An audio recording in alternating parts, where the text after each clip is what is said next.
everyone. Welcome to Simply For Me.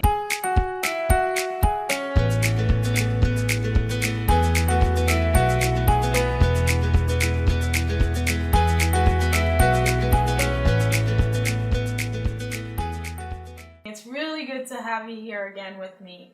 In today's episode, I'm going to be talking about something that's pretty near and dear to my heart. It's a bit of a more serious topic, but I'm really hoping that some of the things that I share will resonate with one or two or more people out there. And that's the topic about body image and self-confidence.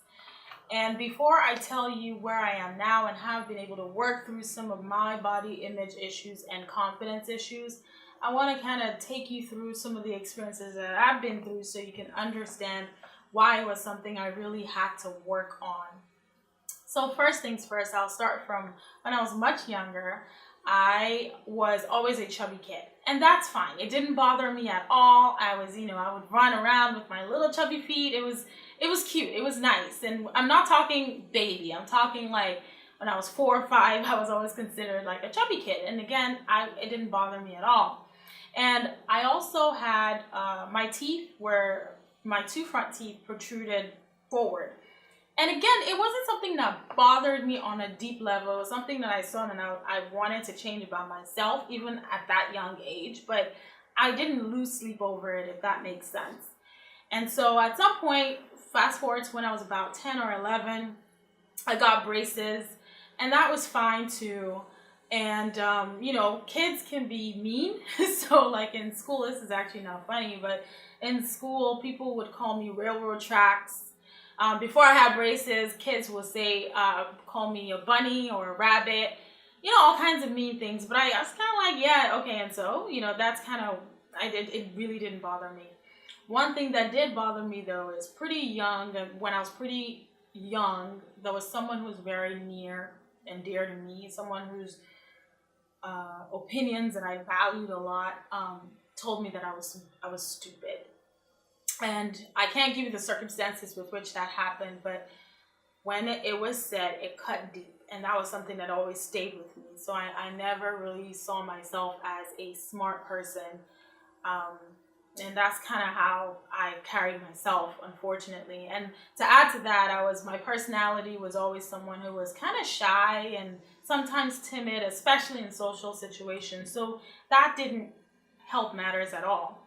Fast forward to when I was about, I would say 13, and puberty hit, and oh Lord, it went downhill from there for me. My hips grew out and I grew a butt, and I hated it. Believe it or not, I hated it. I know having a big butt now is kind of celebrated, which is a really great thing. But then I didn't want any part of it. And so to kind of hide myself, I'd wear big, baggy clothes just because I wanted to disappear. I didn't like the attention. I just didn't want any part of it at all. And I remember one particular memory in high school. I was coming up the stairs and there was this girl who was in class with, who I was classmates with, but we weren't close. She was standing there with 2 other guys who I didn't really have any kind of rapport with at all. And I turned the corner, she was behind me, and she made a comment, something about, in reference to, wow, look at her big butt, or something like that. And I turned and lashed out at her. I was livid. And she looked mortified. She looked shocked. And she was like, I was giving you a compliment. And I paused, froze, didn't know what to say, and I just turned and ran and just cried the whole time. I felt horrible about the situation. I felt horrible that it was said at all. I felt horrible that I lashed out the way I did. It just was not a good situation. And for me, I recognized that if I didn't see myself in a positive light, it didn't matter what others said, whether good or bad, I would always take it from a bad perspective. I would always filter what they said through my faulty lens and views of myself. And so that was something that I took from that experience. So fast forward to when I moved to the US from Nigeria. I was staying with an uncle and aunt of mine, And I'd probably been there for about 6 months. I was lonely. I missed my family. I didn't really know a lot of people here. And so I heard that one of my cousins was moving to the US as well. And I was overjoyed with the news. So like, I was so excited, expecting him. And I remember that the night my uncle went to pick him up from the airport, I literally like ran out of the house, ready to go say hello. And the first thing he said to me was, "My goodness, for me, you're so fat now."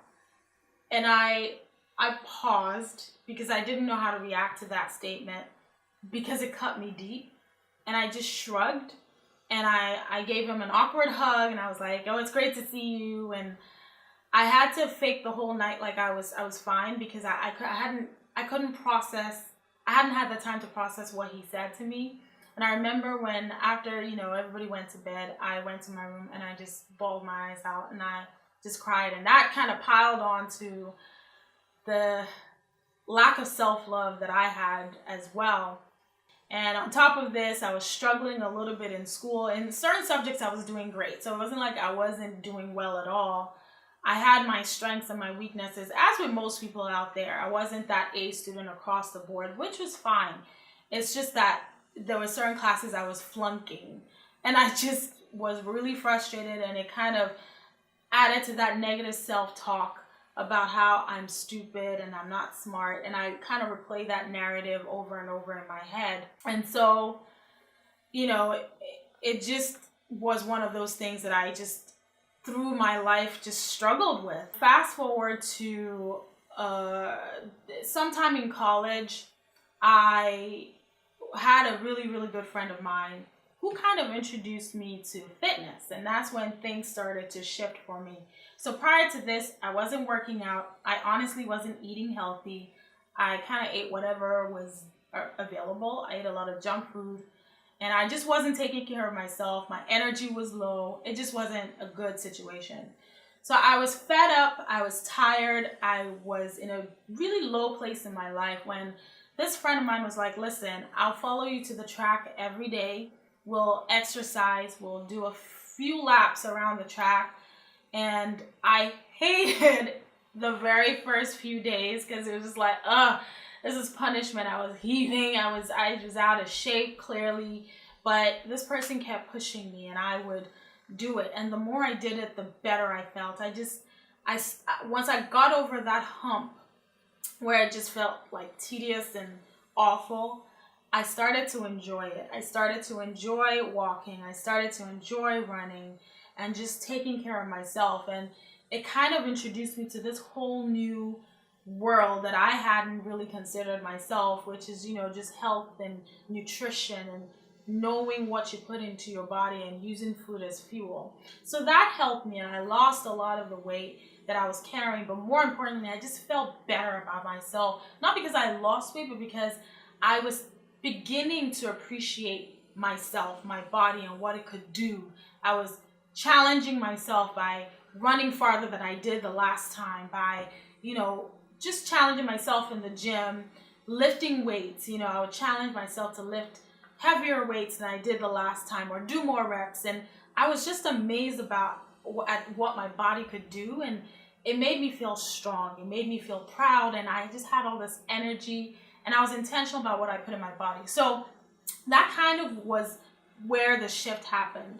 So fast forward to when I got pregnant with my first daughter. I was in a very stressful place in my life at that time. I had just finished professional school. I was doing my residency at the time, and I was very stressed out, and I was stress eating. And I ate whatever. It just was like all the things I knew about nutrition, I just put in the backside. I had ice cream. I had my mom make our traditional food from where I'm from. I love pounded yam and ilala sepo. For all my Nigerians out there, that's one of my favorite things to eat. And I'll have my mom make it the spiciest love. I crave spice. I had ice cream, cake. I had whatever I wanted. I was very stressed out. I had a lot of projects, deadlines, presentations. Anywho, needless to say, I gained a ton of weight in my first pregnancy. I had my baby, and people made comments about how much weight I gained. People that I knew. people that I didn't expect them to. I expected more in terms of being supportive, would comment about my weight and how much weight I've gained. And I was down and out on myself about it. When my first daughter, I gained about 70 pounds. 70, yes.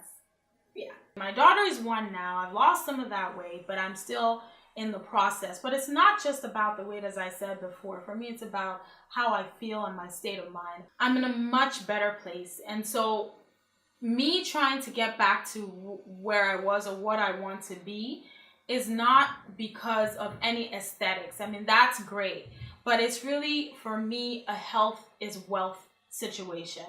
I'm in the healthcare field, and I see firsthand how you are truly what you eat and how that impacts your life and your energy levels. And I have young kids. I want to be able to run around with them and not be tired all the time. I want to live long. I want to live a healthy life. I want to thrive. And for me, all of those things are tied into the daily choices that I make in terms of how I eat, how I take care of my body, and beyond that, how I see myself, how I view myself. I think I'm a very strong woman. This body birthed 2 children. You know, this body has been through the ringer in terms of, you know, expanding and coming back into shape.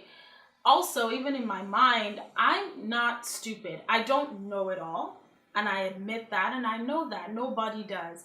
Anyway, I hope I'm not rambling, but I wanted to create this video so I could share some of my experiences and see why I had to work through some of those things and how I did it. I'm by no means where I need to be. I still have those days where I wake up and I don't feel 100% mentally, or just even I look in the mirror and not crazy about what I see. But it's okay, because I know that I've done it before and I can do it again. And I know that I'm coming from a more positive mindset, a place of self-love.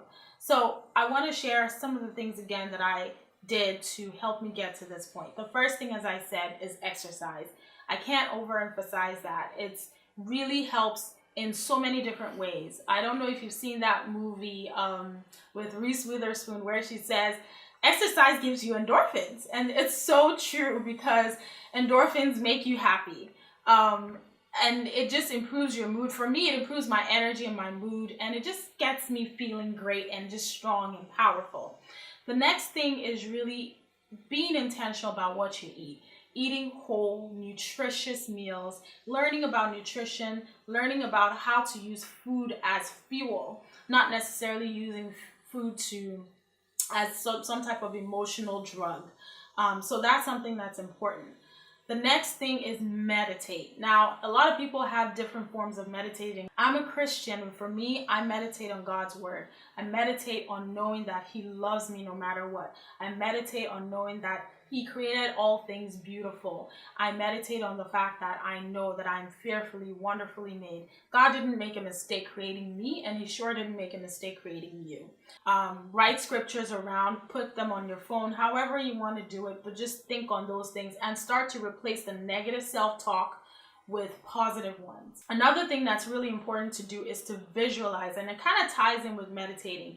Visualize what you want for yourself. Visualize what your best life looks like, and then ask yourself, how can I achieve that? What are the steps that I need to start doing so that I can get to that goal? One of the things I love about this practice is that it shifts your mind from having a pity party, so like saying, woe is me, I'm not bright enough, or I'm not smart enough, to shifting your mindset to problem solving and to taking actionable steps to say, okay, my best life is, I don't know what that may be for you. What maybe, you know, at 60, I want to be able to do a triathlon. Well, what does that entail? How do you get there? Commit to the process and do it. Another thing to do is to ensure that you get the right support system. Nobody's an island, and nobody achieves anything without having another person. So it's really important that you surround yourself with the people who want to see you win. It's also important that you also work on yourself so you want to see others win, right? If you want a friend, you got to show yourself to be friendly. So it kind of goes both ways. But my point is this: if you don't have people in your corner who are cheerleading you and supporting you and telling you you can do this, you need to really start to take a look at the people around you and start to see, where can I start to make some changes here. The other thing that's important is to ensure that, you know what, if you fall every now and then, it's not the end of the world. Nobody's perfect, and striving for perfectionism is really not the best way to approach life. Striving for progress and always asking yourself, how can I be better than the last version of myself? Now that's a better place to be. If you do fall, it's okay. Just pick right up and get on with it, okay? And finally, I think it's really important to learn to live a life of gratitude. For me, every day when I wake up, I try to train my mind and my brain to be grateful for all the things around me, all the people around me, and for the substance that they bring to my life, and for what I hope I bring to their lives as well. It just shifts my perspective, because I don't focus on what isn't now, what isn't present, or what I haven't accomplished, or who isn't around. It helps me to live in the moment and to be thankful for all of those great things that God has blessed me with. So those are some of the things that I've been able to practice along my life and along my journey in life, and things that I'm still constantly practicing and working on, that's helped me get through some of those body image issues that I've had to deal with over time. I'm in a much better place, guys, and I'm thankful to God for that. But it's a journey. It's work every day, and it's meditating, and it's all those things that I just talked about. I don't know if, at least my hope is that by sharing this, that there's someone out there that this really resonates with. And I know people have been through worse situations and worse circumstances than I have. But these are my experiences, and I just wanted to shed light on how I was able to work through some of them. And I really hope that someone takes something out of this, everything that I've just discussed today. So I really would love to hear from you. Please comment below if you think that a lot of these things resonated with you, or if you would like to share how you were able to overcome some of the body image issues that you may have had in your life as well. Please don't forget to hit that subscribe button. Give this video a thumbs up if you liked it. And feel free to share as well with your friends and family, or whoever you would love to hear some of these things. You can also catch me on Instagram and Facebook at Simply For Me. Thank you so much for watching, and I'm so thankful for the response to Simply For Me so far, guys. I really appreciate it. Take care and God bless, and I'll see you on the next episode of Simply For Me.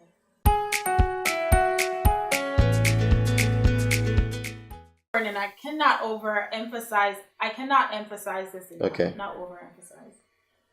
Action. Another.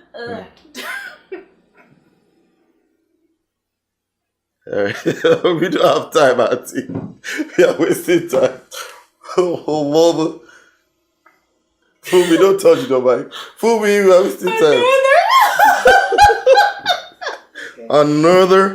Another thing. Oh, goodness. Okay. Okay. Are you ready? Okay. We don't have time. We're running out of time. Okay. And action. Another thing. One more.